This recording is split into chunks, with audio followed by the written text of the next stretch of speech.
Bonjour à tous et bienvenue pour la matinale émission de CMC Markets qui a lieu tous les matins à 10 heures. Je suis Nicolas Chéron, analyste pour vous servir et nous sommes aujourd'hui le mardi 15 mars. À l'heure actuelle, le CAC 40 consolide après une forte appréciation ces 20-25 dernières séances. Le WTI consolide également sous résistance à 37,60 comme nous l'avons vu hier. L'or consolide également après avoir enchaîné plus de 20% à la hausse en l'espace de 2 mois, soit pratiquement sa meilleure performance trimestrielle en 30 ans. C'est la raison pour laquelle le titre du jour est Consolidation légitime. Nous avons eu des mouvements majeurs sur de nombreux actifs, que ce soit les indices, les monnaies, les matières premières, et le marché consolide, respire en amont de la Fed demain soir. On va commencer sans plus attendre. Comme tous les matins, voici un avertissement sur les risques concernant le caractère purement informatif de cette présentation et les CFD. Je vous laisse en prendre note. Comme d'habitude, n'oubliez pas de poser des questions si vous le souhaitez. En haut de votre écran, vous avez un outil chat et un outil questions-réponses dans lesquels vous pouvez directement m'écrire tout au long de l'émission. Comme tous les matins, nous allons voir ensemble quelles sont les dernières news, le calendrier économique. Nous allons passer en revue des actifs sur la plateforme de CMC Markets et je répondrai à vos questions comme je viens de le dire. Alors, quelles sont les dernières actualités sur ces marchés ? Cette nuit, nous avions rendez-vous avec la BOJ, la Banque du Japon. La Banque du Japon a botté en touche et a laissé ses taux et son quantitative easing inchangés. Les prochains rendez-vous de cette semaine sont la Fed, mercredi soir à 19h, avec le compte-rendu du FOMC, donc demain soir. Et puis, jeudi, on a rendez-vous avec la BNS, la Banque nationale suisse, et la BOE, la Bank of England, donc la Banque d'Angleterre. Donc la Banque du Japon était la première cette semaine. On n'attendait pas de modification particulière de leur politique, et cela a été le cas. Hier, le cours du WTI perdait 4% en clôture. En effet, nous avons constaté que le pétrole était sous résistance hier et qu'il pourrait consolider. Il consolide d'autant plus que les opérateurs, les pays producteurs n'arrivent pas à se mettre d'accord sur un gel de la production. La Russie, notamment, fait de la résistance par rapport à l'OPEP. Et donc, si vous voulez, les spéculations sur un gel de production, c'était quelque chose qui avait soutenu les cours. Et si aujourd'hui, les pays producteurs de pétrole n'arrivent pas à se mettre d'accord, bien évidemment, ça fait retomber la pression acheteuse. Le dollar se raffermit également, donc ça c'est quelque chose qui a engendré la consolidation aussi du pétrole et qui a confirmé la consolidation sur les cours de l'or. Alors pourquoi le dollar se raffermit ? Bien tout simplement parce que les opérateurs spéculent sur le fait que la Fed pourrait garder son cap sur les taux. En effet, je vous le montrerai dans quelques instants, j'ai écrit un papier qui sera publié dans quelques heures donc sur le site, mais j'ai aussi traduit un petit papier de Michael Hewson, notre analyste anglais, sur le site de CMC Markets, qui explique qu'en fait, la Fed a toutes les raisons de garder son cap mercredi soir, puisque les chiffres d'inflation sont bons, les chiffres d'emploi sont bons, et donc la Fed n'a aucune raison de ne pas dire qu'elle va continuer potentiellement de monter ses taux. D'autre part, mais nous le verrons en détail demain soir, dans les communiqués récents du FOMC, on avait donc de nombreux risques externes, les bancaires, le marché, le secteur énergétique, la Chine. On avait beaucoup comme ça de facteurs exogènes auxquels la Fed faisait particulièrement attention. Étant donné que les craintes des opérateurs se sont un petit peu estompées ces derniers temps, on pourrait voir donc un communiqué du FOMC plus confiant dans l'avenir. Ça pourrait donc engendrer une hausse du dollar. En tous les cas, ça le raffermit à court terme. Morgan Stanley envisage une récession de 4,3% en 2016 au Brésil contre 3% initialement. Ce serait une des pires récessions au Brésil depuis les années 90. J'ai déposé cette information dans les news du jour parce que je veux que vous ayez conscience du fait que alors que certaines banques et alors que certains opérateurs parlent d'un rebond des émergents, donc des devises émergentes ou bien des indices des pays émergents, je vous mets en garde contre un positivisme, un optimisme exacerbé de la part de certains de ces opérateurs. En effet, tous les pays émergents donc sont dans des situations bien particulières, bien spécifiques. Vous avez vu qu'au Brésil, il y a une récession et puis il y a un scandale politique. Vous avez vu qu'en Russie, le fait que les prix du pétrole soient extrêmement bas, ça pèse quand même beaucoup. Vous avez vu que la Chine ralentit fortement. Donc, je me demande si le rebond des émergents à court terme n'est pas comme le rebond de l'énergie et le rebond des bancaires, c'est-à-dire un rebond technique dans une tendance baissière de moyen terme. Concernant la BCE, alors c'est assez amusant car suite à la réunion de la BCE, suite au discours de Mario Draghi de jeudi dernier, eh bien les membres de la BCE ou bien les membres de certaines banques nationales commente en fait le QE de la BCE et explique que le QE, ça fonctionne bien, il y a même le gouverneur de la Banque de France qui a expliqué que le quantitative easing récent de la BCE avait créé 80 000 emplois en France. Alors j'aimerais bien avoir accès à l'étude qui lui a permis de faire cette conclusion, car c'est justement ce manque d'études qui fait qu'aujourd'hui les opérateurs doutent des succès du quantitative easing. La seule étude réelle qui avait quantifié le potentiel d'un quantitative easing sur l'économie réelle, c'était il y a 4 ans et c'était en Angleterre et il avait été prouvé que moins de 3% de la somme totale du quantitative easing avait été retransmis dans l'économie réelle. Donc, c'est justifiable que des membres de la BCE ou des banques nationales montent au créneau pour dire que cette entité supranationale fait ce qu'il faut, mais permettez-moi de douter, étant donné que jusqu'ici, nous n'avons aucune étude qui explique que la BCE a bel et bien créé de l'inflation. Au contraire, il y a 1 an maintenant, la BCE lançait un quantitative easing pour faire baisser l'euro, pour faire monter l'inflation et potentiellement les indices. Résultat, 1 an plus tard, les indices sont plus bas, l'inflation est négative et l'euro-dollar ne baisse plus. Il est donc normal que les opérateurs se demandent si le quantitative easing de la BCE a un réel intérêt. Côté entreprise, Numéricable SFR a vu son bénéfice net passer de moins 188 millions à plus 682 millions, certainement dû à la fusion. Le titre s'appréciait ce matin, il est sorti d'un canal baissier moyen terme il y a quelques séances et continue de reprendre un petit peu de couleur.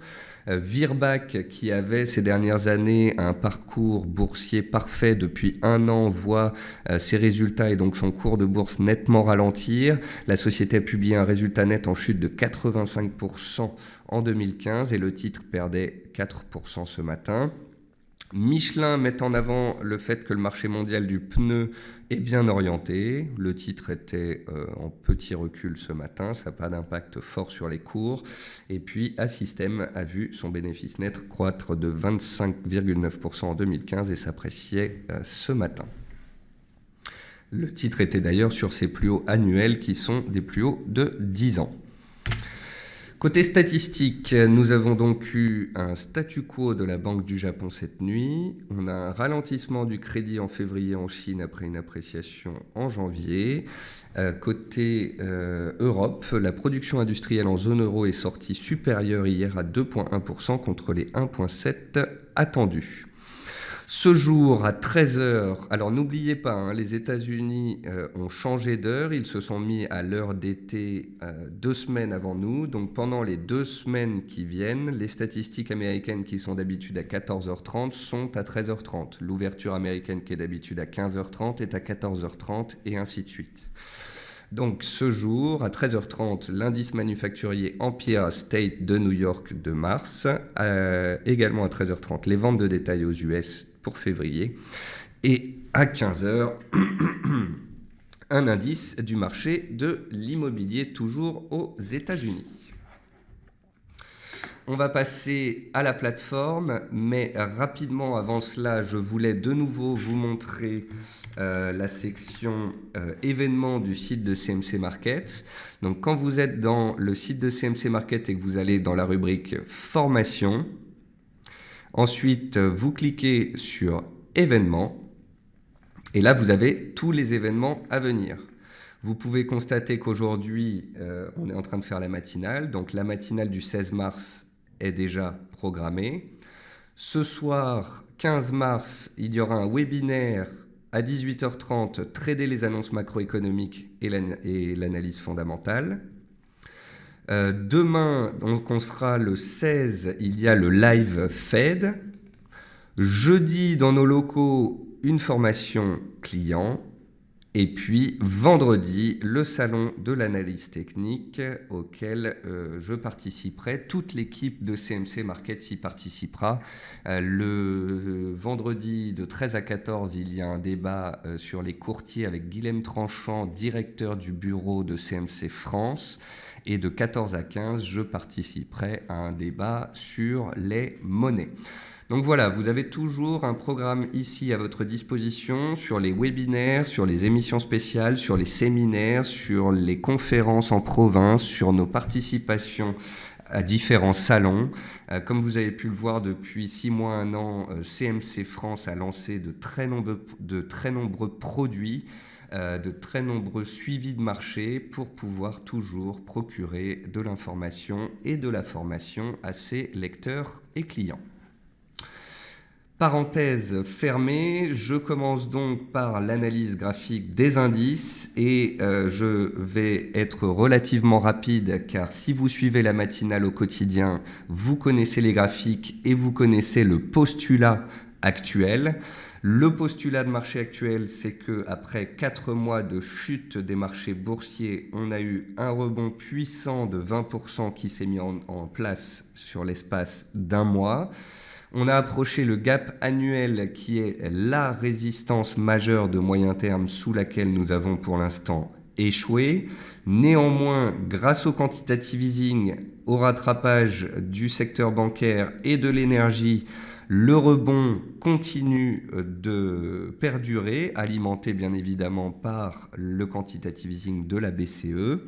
Vous pouvez voir ce matin que nous avons eu une consolidation des cours après l'euphorie d'hier dont je vous parlais hier matin. Je vous disais hier matin qu'il n'y avait aucune raison que les indices comme ça aussi rapidement montent alors qu'on avait le pétrole qui consolidait et les indices américains qui consolidaient. Donc le CAC a consolidé. Ce matin encore il consolidait. Il est venu chercher les 4460 points plus haut des dernières séances et bas de canal surtout, hein, c'est ça, le bas de canal haussier que vous voyez ici en bleu sur mon graphique. Et tant qu'on est dans ce canal, tant qu'on clôture à l'intérieur, la tendance reste haussière.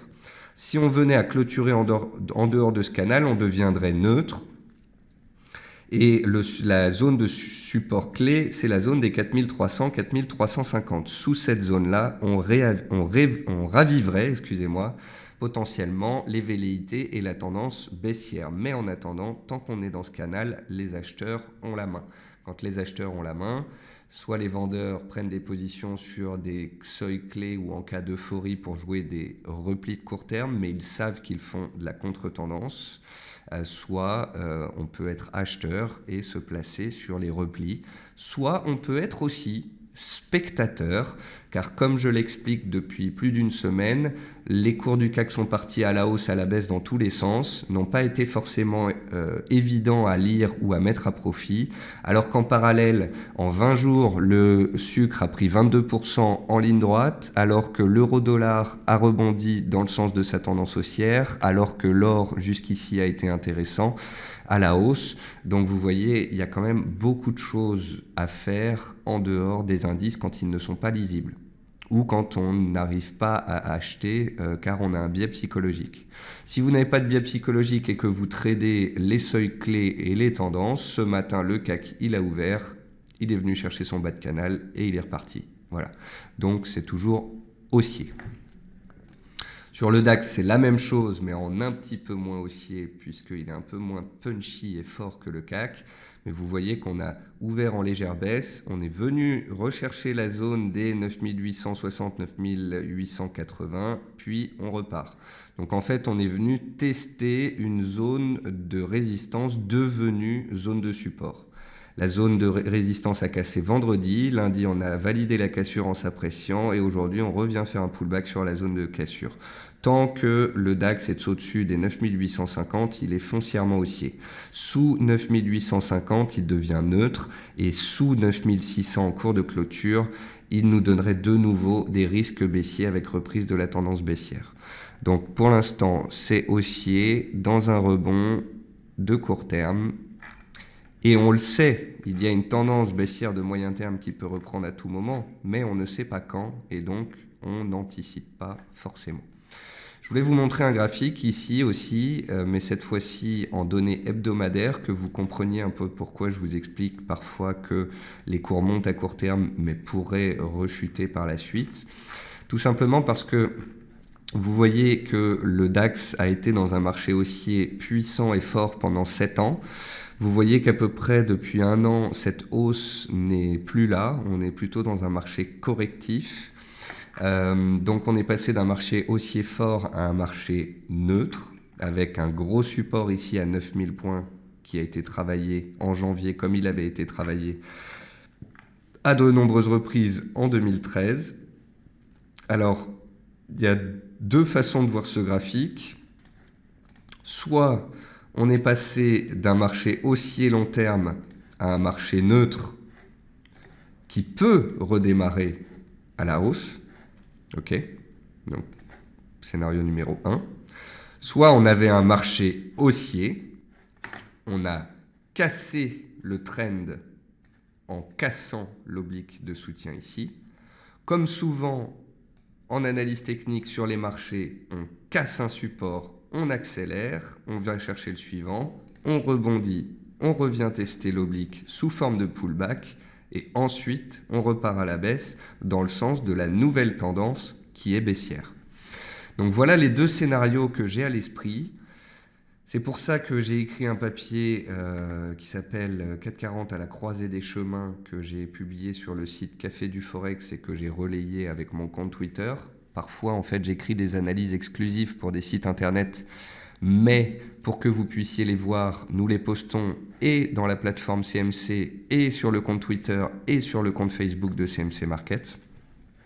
Donc j'écrivais un article pour dire que nous sommes à la croisée des chemins, car nous allons arriver à la conjonction entre l'oblique moyen terme haussière et l'oblique baissière en place qui passe par les plus hauts.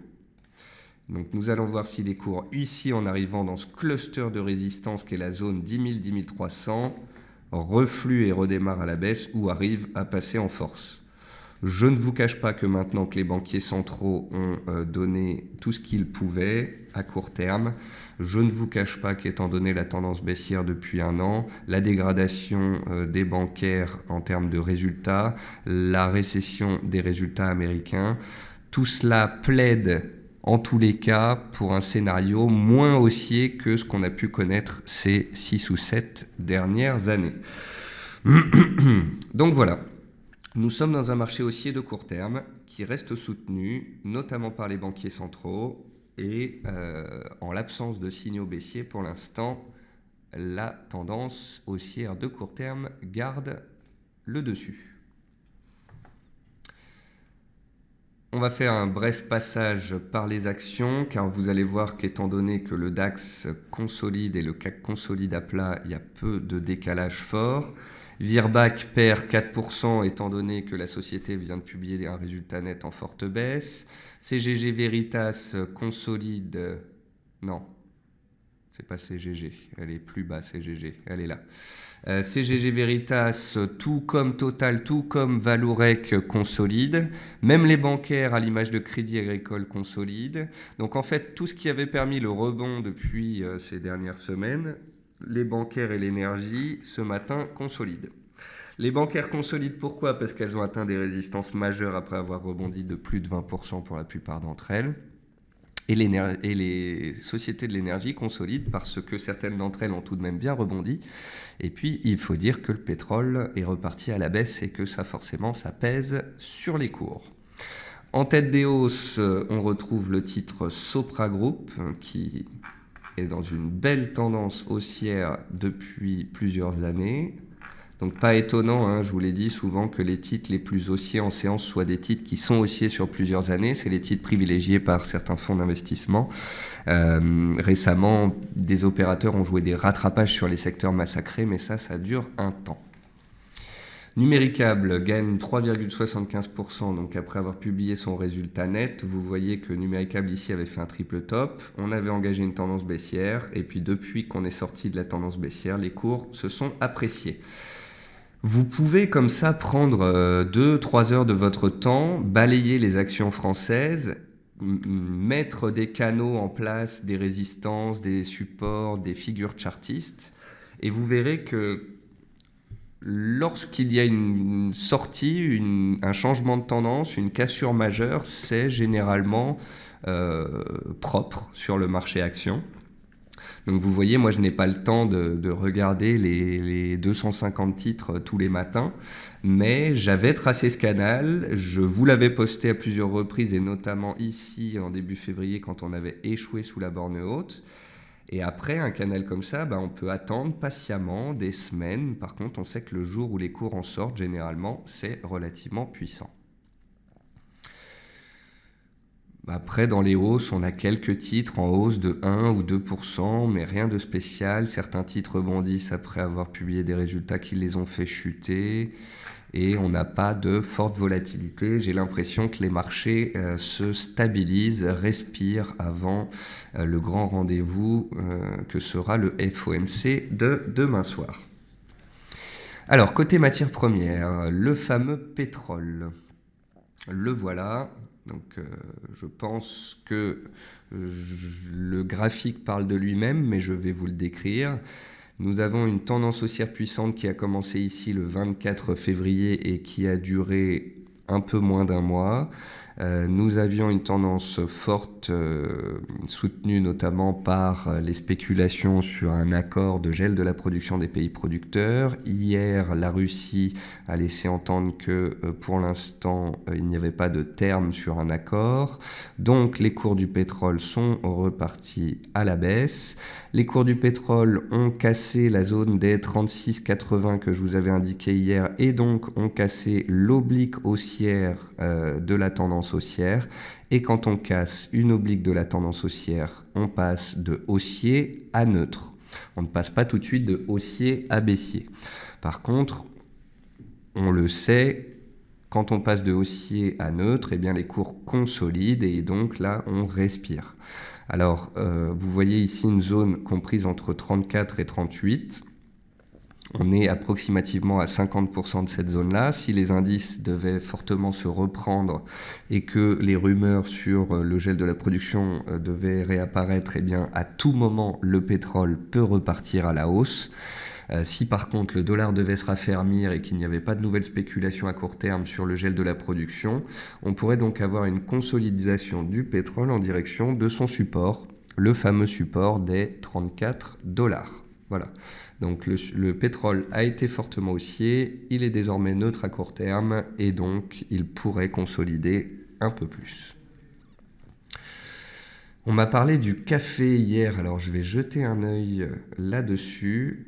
Ah, très intéressant. Alors ça, c'est C'est une personne qui a vu mes graphiques potentiellement en conférence ou bien qui les a vus sur Twitter à un moment donné. Je crois que c'est un client qui m'a envoyé un petit message hier et qui m'a dit: Nicolas, tu devrais regarder le café Arabica parce qu'on n'est pas loin d'un signal. Et donc effectivement, devant vous, vous avez un graphique hebdomadaire du café Arabica. Vous pouvez constater que lorsqu'en 2014, début 2014, les cours s'étaient extraits d'un canal baissier, ils étaient partis à la hausse très violemment. Vous pouvez constater ici qu'on a un canal baissier avec une pente un peu moins forte et que nous sommes aux portes de ce haut de canal. On est aux portes d'un signal. Donc si les cours du café Arabica devaient continuer de s'apprécier dans les séances qui viennent pour clôturer au-dessus des 126 seuils psychologiques et bornes hautes du canal baissier, alors la probabilité qu'on ait un mouvement haussier correctif augmenterait fortement. Si bien évidemment on échoue sous le haut du canal, la baisse peut reprendre à tout moment. Donc à surveiller comme le café sur le feu. Autre actif, le sucre. Alors je suis désolé si vous ne tradez pas le sucre ou si vous n'aimez pas le sucre. J'en parle tous les jours et ça m'amuse parce qu'en fait, depuis une semaine, il y a des gens qui se battent tous les jours au quotidien avec le DAX ou le CAC pour essayer de savoir si ça va monter. Même quand ça monte, parfois on perd 2% avant de regagner 5%. C'est extrêmement complexe. Le sucre, lui, c'est 22% de hausse en 20 séances avec un total de, je crois, 3 séances de baisse ou 3-4 séances de baisse en l'espace de 20 séances, voilà.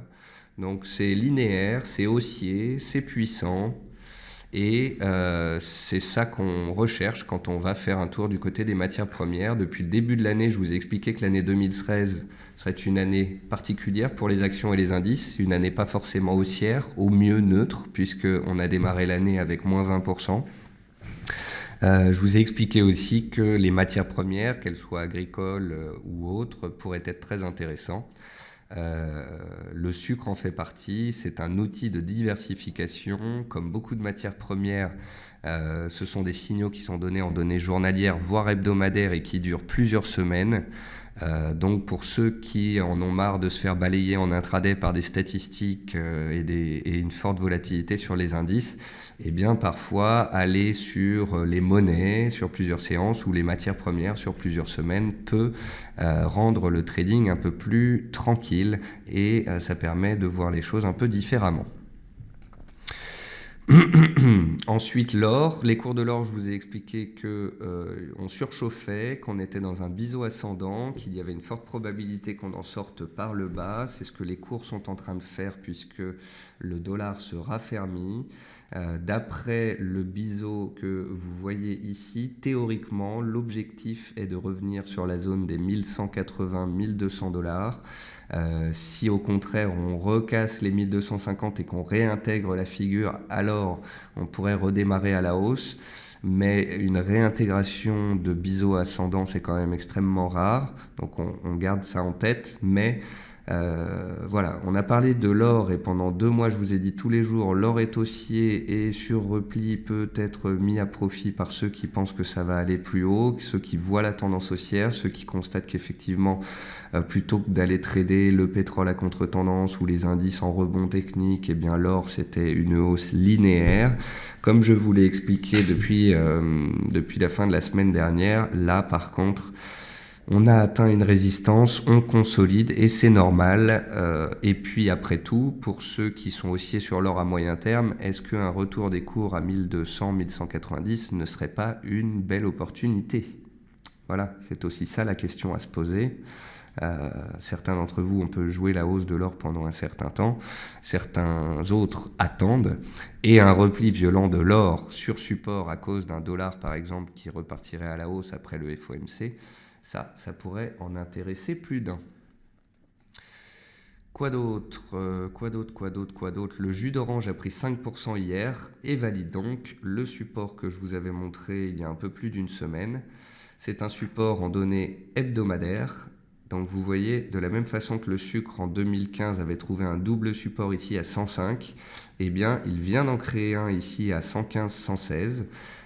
Alors ce que je trouve très intéressant sur cette configuration, c'est qu'ici vous avez une oblique baissière qui passait par tous les plus hauts de 2014-2015. On l'a cassé ici fin 2015 et on a touché ensuite l'objectif. Et ensuite c'est fou parce que le repli des cours se fait violemment, mais en cours de clôture, on n'a jamais cassé l'oblique. Ça veut dire que les cours, après être sortis d'une sorte de tendance baissière, de canal baissier ici, sortent, puis reviennent se poser sur le canal, mais sans le réintégrer. Vous voyez, on s'est posé pile poil sur le bord de l'oblique. Et là, à court terme, on redémarre à la hausse. Donc ici aussi, sur le jus d'orange, j'ai l'impression qu'on a trouvé une zone de soutien intéressante dans la zone 115-120. Et à moyen terme, peut-être une nouvelle vague haussière pourrait naître. En tous les cas, c'est possible tant qu'on tient la zone de prix là. Si on la casse, bien évidemment, cela remet à plus tard les éventuelles perspectives haussières. Et puis pour finir sur les matières premières, le riz pour la 3e séance d'affilée s'apprécie. Donc le riz, on a vu ensemble la semaine dernière qu'il avait touché la borne basse de son biseau descendant. Il est en train de se reprendre. On verra s'il s'apprécie en direction de la borne haute. Et s'il venait un jour à sortir de ce biseau par le haut, il y aurait potentiellement une forte appréciation des cours, comme on a pu en voir une se faire à la 2e moitié de 2015. Évidemment, l'invalidation, ce serait une sortie par le bas et une cassure de cette figure. Ce qui est pratique avec le biseau descendant, c'est qu'il a une forte probabilité de réalisation et qu'en plus, théoriquement, on ne joue la sortie que quand elle est faite. Donc voilà, consolidation du pétrole, consolidation de l'or, qui en avait besoin. Et concernant les autres actifs que je suis régulièrement, que sont le riz, le sucre et le jus d'orange, nous avons touché des supports ou bien nous avons cassé des résistances et donc il y a des opportunités intéressantes. Côté monnaie, l'AUD dont j'aime bien vous parler ces derniers temps, l'AUD-NZD a cassé son triangle et a atteint un objectif à 1,13 et semble vouloir consolider sous cette zone de prix, ce qui ne serait pas étonnant, d'autant plus qu'à court terme, les prix du lait ces dernières séances se sont repris et cela, ça pourrait booster un petit peu le dollar néo-zélandais. Donc étant donné ici, on étudie l'AUD, l'Australie contre la Nouvelle-Zélande, si la Nouvelle-Zélande se renforce, eh bien la paire AUD-NZD pourrait consolider. Ça pourrait être le cas d'autant plus que l'AUD-USD respire et que cela se voit directement sur l'AUD contre le dollar. Donc l'AUD-USD dont je vous avais expliqué qu'on avait eu des retournements haussiers et des signaux haussiers à de nombreuses reprises, mais on a atteint une résistance majeure ici, la zone des 0,7550, 0,76. Ce sont les plus bas de la première moitié de l'année de 2015. C'est donc une zone de résistance clé que nous avons ici. Et voilà, il ne faut pas oublier que l'AUD vient de passer de 0,68 à 0,76. Il a pris 800 points à contre-tendance, alors qu'à la base, il est dans une tendance baissière de fond. Donc oui, à court terme, on avait étudié les velléités haussières, la force de l'AUD et ses différents signaux haussiers. Par contre, il est tout à fait légitime que ce dernier consolide sous cette zone de prix ici qui est marquée avec le point numéro 5. L'euro-dollar, lui, ne vous étonnez pas s'il ne fait pas grand-chose, parce qu'il ne faut pas oublier que jeudi dernier, la paire a été choquée. La paire a pris 400 points en séance. Les vendeurs ont donc été secoués un grand coup. Les acheteurs ont pris des bénéfices qui ont entraîné un reflux des cours ces dernières séances. Pour l'instant, il n'y a pas de catalyseur. Il est normal que l'euro soit un petit peu en position d'attente, dans l'attente du communiqué du FOMC de demain soir. Si le dollar devait se raffermir, l'euro pourrait revenir vers sa zone de soutien des indices 50. Et si le dollar devait même se raffermir très fortement, je ne serais pas étonné qu'on revienne ici dans la zone des 1,0950, soit sur mon oblique ici de moyen terme qui passe par tous les plus bas. C'est à elle que je donne le plus de crédit. C'est elle qui matérialise la tendance haussière en place depuis début décembre. On a eu une impulsion haussière, une consolidation, une impulsion, une consolidation de 100%, une impulsion nouvelle, on peut aussi retracer. Alors, si demain soir la Fed fait baisser le dollar, l'euro-dollar reprend potentiellement sa course. Si la Fed engendre une petite hausse du dollar parce qu'elle est confiante, on revient sur la zone des indices 50. Si au contraire la Fed nous dit on montera les taux en juin et que le marché paye fortement le dollar, là on a un risque de revenir vers la zone de moyen terme ici. Mais vous voyez bien que cette zone-là, à chaque fois qu'on y revient rapidement, on repart aussi tout aussi vite. Donc à surveiller. Et puis la dernière paire dont je vais vous parler ce matin, c'est la paire USD-Yen. C'est la paire qui fait douter sur le côté pérenne de la hausse des indices. En fait, quand vous regardez la paire USD-Yen qui est en tendance baissière depuis plus de 4 mois, vous constatez que l'USD-Yen n'arrive plus à se reprendre, n'arrive plus à monter. Avant, l'USD-Yen, c'était le baromètre des marchés. Quand l'USD-Yen montait, les indices montaient. On voit bien que depuis 1 mois et demi, les opérateurs achètent des indices, mais que sur l'USD-Yen, ils privilégient la baisse. Ça veut dire qu'il y a de nombreux investisseurs qui achètent du yen. Et je vous rappelle que le yen est une valeur refuge. Je me pose donc la question à voix haute. Les marchés actions montent, mais en parallèle de ça, on constate que les opérateurs achètent de l'or, qui est théoriquement un refuge, et achètent du yen, qui est théoriquement un refuge aussi. N'aurait-on pas donc un rebond technique puissant sur les indices qui est en place et qui est soutenu par les banquiers centraux, mais un rebond qui reste un rebond technique, car parallèlement à ça, les opérateurs se couvrent et prennent des assurances sur l'or, sur le yen, au cas où la baisse reprendrait à moyen terme sur les indices. Vous voyez, c'est plein de petits signaux comme ça. Le fait que le yen s'apprécie, le fait que l'or est recherché, le fait que les indices n'arrivent plus à fortement monter quand on lance des plans de quantitative easing historiques. Tout cela me fait penser que oui, on a un rebond en place sur le marché actions et les indices, mais ce rebond semble drivé par les banquiers centraux principalement, alors que parallèlement à ça, on a un paysage fondamental qui se dégrade et des investisseurs, des gérants de fonds, des professionnels qui achètent de l'or et qui achètent du yen pour se couvrir. Voilà. Ce sera la conclusion de cette émission. À vous de vous poser ces questions, à vous de voir si vous préférez être haussier à court terme, baissier à moyen terme sur les indices, ou l'inverse, sait-on jamais. À vous de voir si vous souhaitez continuer de trader les indices ou aller parfois chercher des signaux sur le marché action ou bien sur les matières premières ou les devises. N'oubliez pas donc la prudence puisque les marchés sont tout de même assez piégeux et volatiles en ce moment. Et puis voilà. Je pense qu'on a fait un bon point pour la séance. Je ne pense pas que ça va être une séance particulièrement volatile. Je pense donc, comme le disait le titre de la matinale du jour, que nous sommes dans des consolidations légitimes, que ce soit sur le pétrole, l'or, les indices, sur tous les actifs en général qui sont montés ces dernières séances ou semaines.